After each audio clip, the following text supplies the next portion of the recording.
Fala, meus amigos, daquele jeitão! Olha, hoje a gente vai falar a respeito de He-Man e os Mestres do Universo. E a história que você nunca pôde contar pra ninguém. Pois é, se você viveu a He-Man mania dos anos 80, com certeza você se lembra daquele castelo felpudão, daqueles bonequinhos maromba cheios de veículos e montarias estilosas que foram lançados por aqui pela nossa querida Estrela Brinquedos, não é verdade? Para mais uma aventura no Reino de Eternia, a Estrela está lançando os novos veículos do He-Man. Mas com quem He-Man irá lutar? A batalha vai começar. Continue esta aventura na sua casa.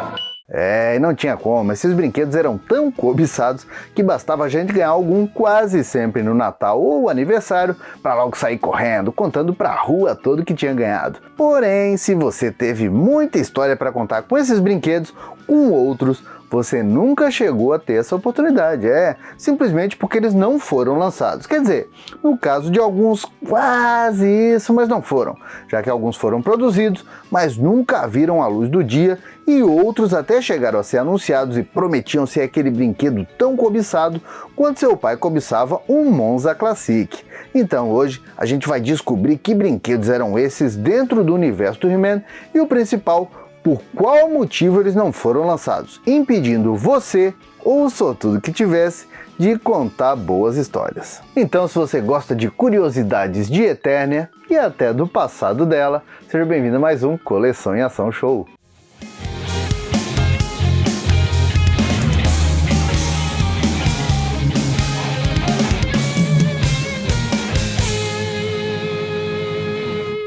Como não podia deixar de ser, a gente vai começar relembrando que He-Man e os Mestres do Universo, de longe uma das franquias de brinquedos mais lucrativas dos anos 80, rendeu uma verdadeira fortuna para a Mattel desde que surgiu para o mundo no dia 17 de fevereiro de 1982, quando a empresa californiana anunciou oficialmente para os lojistas a linha Masters of the Universe durante a Toy Fair de Nova York daquele ano.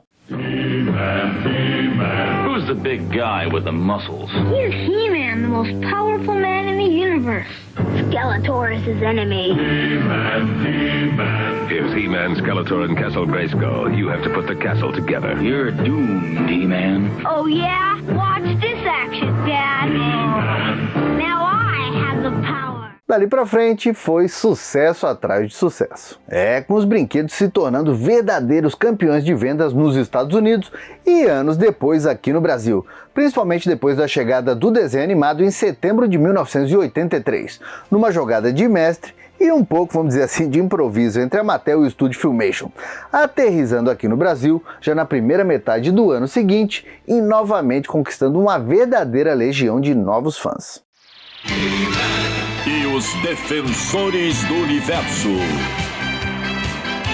Eu sou Adam, príncipe de Eternia, defensor dos segredos do Castelo Grayskull. Este é Pacato, meu melhor amigo. Fabulosos poderes secretos me foram revelados no dia em que ergui a minha espada mágica e disse: pelos poderes de Grayskull! Só que 5 anos depois, tudo já era diferente lá na terra do tio Sam, principalmente porque a franquia não tinha mais um desenho animado no ar e estava sofrendo bastante. Então, os brinquedos de 1987 estavam definhando nas prateleiras. E nessas, ainda ali em 1987, a Mattel tentou materializar a ideia de um novo desenho em parceria com a Filmation, que se chamaria The Powers of Grayskull, explorando a história do passado de Eternia, um período chamado Preternia, mostrando o antepassado dos poderes do He-Man, que se chamaria Hero, um personagem que, aliás, pelo menos para mim, a minha opinião, tem um dos melhores visuais já criados na franquia. Só que se você nunca assistiu esse desenho, não esquenta, porque realmente ele não chegou a existir.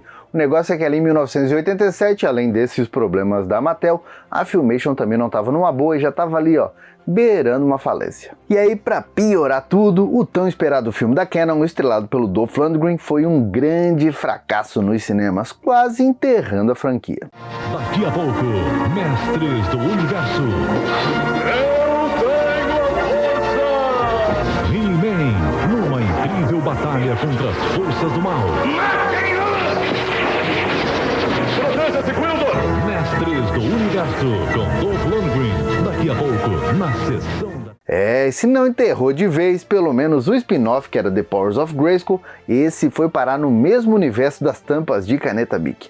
E o brinquedo do Hiro nunca viu a luz do dia, assim como o Eldor, que nessa época seria um tipo de feiticeira para o herói, protegendo os segredos de Grayskull.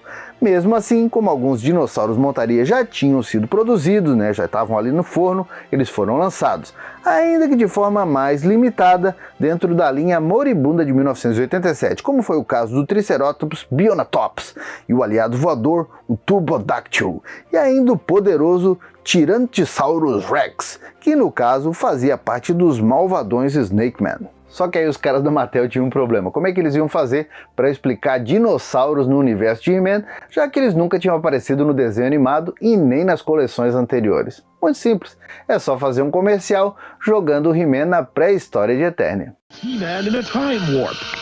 Where am I? Ancient pre-Eternia, lost land of the dinosaurs. Thunderous Tyrannosaurus Rex battles mighty Bionatops, ferocious dinosaurs. Take this, He-Man. How can He-Man survive? I have the power. New from the Masters of the Universe, figures Bionatops, Tyrannosaurus Rex, and Turbodactyl each sold separately. Can He-Man escape the past? Olha, outros personagens que iam aparecer nesse desenho nunca produzido e também na nova linha de brinquedos foram os gigantes Titus e o Megator. Obviamente, um do lado do bem e o outro do mal, para dar aquela equilibrada na balança do poder. E aí, sem ter o que fazer com os protótipos que já tinham sido criados, a Mattel norte-americana pegou e empurrou os dois para o mercado europeu, onde o desenho ainda fazia bastante sucesso. E assim eles foram lançados na Itália, só que em números bem limitados, o que transformou os gigantes em duas das figuras mais caras da coleção no mundo todo. Já outro verdadeiro gigante não teve a mesma sorte do Megator e do Titus, se é que dá pra gente dizer que eles tiveram sorte. Já que a Mattel, numa daquelas ousadias que somente os anos 80 permitiam, chegou a anunciar em catálogos o literalmente monstruoso Gigantosaur, um brontossauro quase do tamanho de uma criança, praticamente um playset que deixava o Titus e o Megator, uns nanicos, equipado com armas e tudo mais.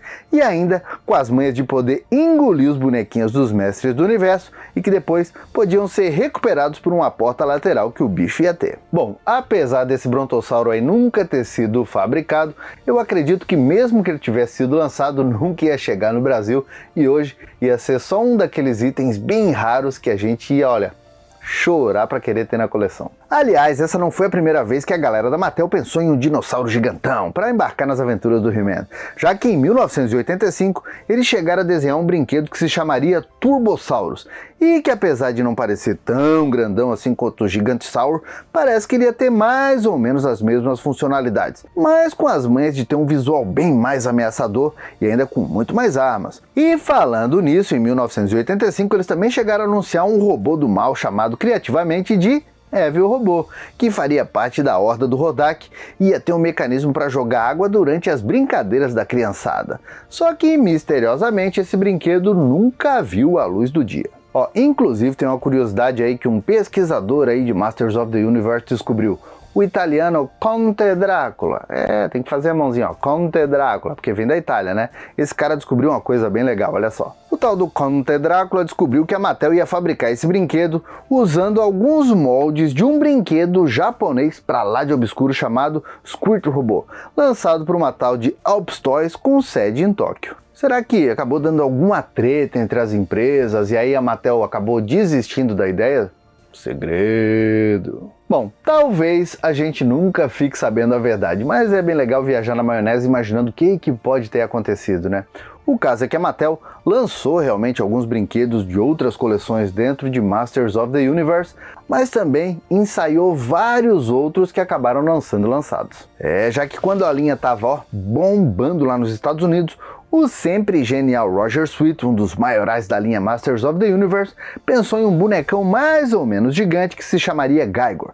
Uma fera de Eternia que no começo da ideia, pelo menos aparenta, ia ser uma montaria do He-Man. E para fazer o macacão ia ser utilizado um molde de um gorila da linha Big Jim, um tipo de Falcon da Mattel, só que agora pintado de amarelo, parecendo um tipo de Hulk gladiador. E para enfrentar esse bichão, eles chegaram a planejar um ursão eterniano americano chamado de Red Beast, cheio de garras e pontas ameaçadoras e que também seria feito utilizando uma figura antiga derivada da linha Big Jim, o urso Ben da série The Life and Times of Grizzly Adams, conhecida como o Homem da Montanha aqui no Brasil.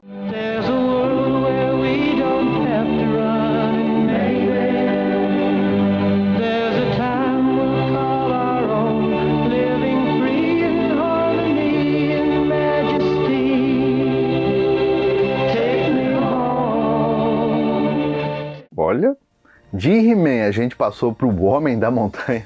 Eu acho que a gente já viajou demais no passado, né?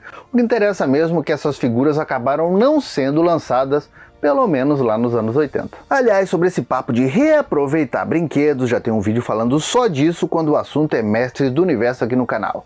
Então, fica a dica se você ainda não deu aquela conferida para saber quais brinquedos reaproveitados realmente foram lançados.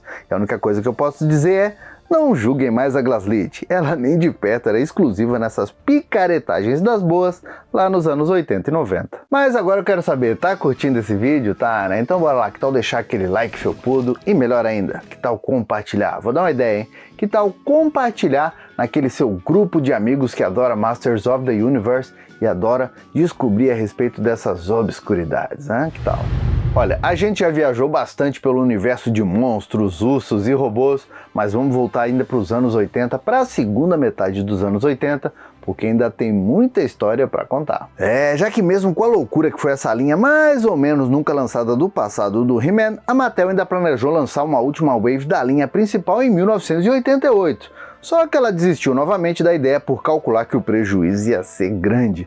Com isso, alguns protótipos de novos personagens foram criados, obviamente reaproveitando partes de brinquedos do passado, como seria o caso do ninja do bem, o Slamurai, reaproveitado do ninja malvadão Ninjor. Uma boa e velha manha de criar personagens iguais, mas opostos, como o desenho e os brinquedos do Rambo fizeram muito bem. Rambo, eu desafio. Somente você e eu. Ótimo. Eu aceito, sim. Espero que não se importe de eu soltar meus amigos primeiro. E junto com o Ninja Branco, a Mattel também queria lançar um Snake Trooper da Horda e mais alguns personagens pra lá de aleatórios. Tá certo que hoje, depois da famosa linha Classic lançada lá na década passada e a atual linha Origins, praticamente todas essas figuras já foram lançadas. O que interessa é que na época elas foram descartadas, já que provavelmente não iam vender nada. E essa coleção de 1987 ainda ia ter um playset chamado de Ambush, que é armadilha em bom português. E como dá pra ver, ela ia servir para deixar os heróis de Eternia mais enrolados que briga de polvo. Pena que acabou ficando só no protótipo, parecia ser bem legal. Bom, mas assim como aconteceu com os gigantes, né, ali em 1987, 1988, nem tudo foi perdido para Masters of the Universe, nem tudo foi perdido para Mattel, principalmente para a galera da Europa. Então, a turma da Califórnia também tinha pensado em lançar no final de 87 uma linha que ia se chamar Power Crystal, que ia ser cheia de veículos e playsets mirabolantes, lindíssimos, vamos dizer a verdade, pelo menos no papel, mas que novamente não deu em nada. E aí eles aproveitaram moldes do He-Man e do esqueleto dessa versão e de novo mandaram tudo para a Europa, já que os Estados Unidos, ficou a ver navios. E aí, chegando lá, os dois bonecos ganharam uma reforma digna do Lata Velha do Luciano Huck. Dá até para imaginar os italianos conversando a respeito disso. E se a gente tirasse o esquema de cristais, e colocasse lasers na jogada? Já que toda criança gosta de lasers, daí eu imagino o outro italiano falando: não diga mais nada. E assim nasceu Laser Power He-Man e Laser Light Skeletor, dois brinquedos que foram lançados em pouquíssimas unidades na Itália, mas que também apareceram na Espanha e na Suíça. E adivinha, eles são bem raros hoje em dia, já que no resto do mundo eles acabaram não aparecendo. Mas agora eu quero saber, hein? Comenta aqui, desses brinquedos todos, né, que vocês não tiveram oportunidade de contar uma história a respeito, né, de brincadeiras com eles e tal, qual vocês gostariam mais de ter história para contar? Comenta aqui pra gente falar mais a respeito disso. Bom, meus amigos, por enquanto era isso. Eu espero que você tenha gostado demais desse vídeo. Se você tá chegando agora aqui no canal porque gosta de He-Man, vou dizer, hein? A gente já tem mais de 50 vídeos só falando do herói de Eternia. Então, se inscreve aqui e bora badalar o sininho. E também aproveita para conhecer as nossas redes sociais. Agora, se você já tá inscrito aqui no canal, né, já tá com tudo em dia, que tal se tornar um membro Felpudo Gold? Vai ajudar a gente a produzir conteúdos cada vez mais nostálgicos. O seu nome aparece aqui no final do vídeo e ainda tem um link para o nosso grupo secreto do WhatsApp. Então, por enquanto, eu vou deixando o meu abraço, dizendo que a gente se vê no próximo vídeo e valeu!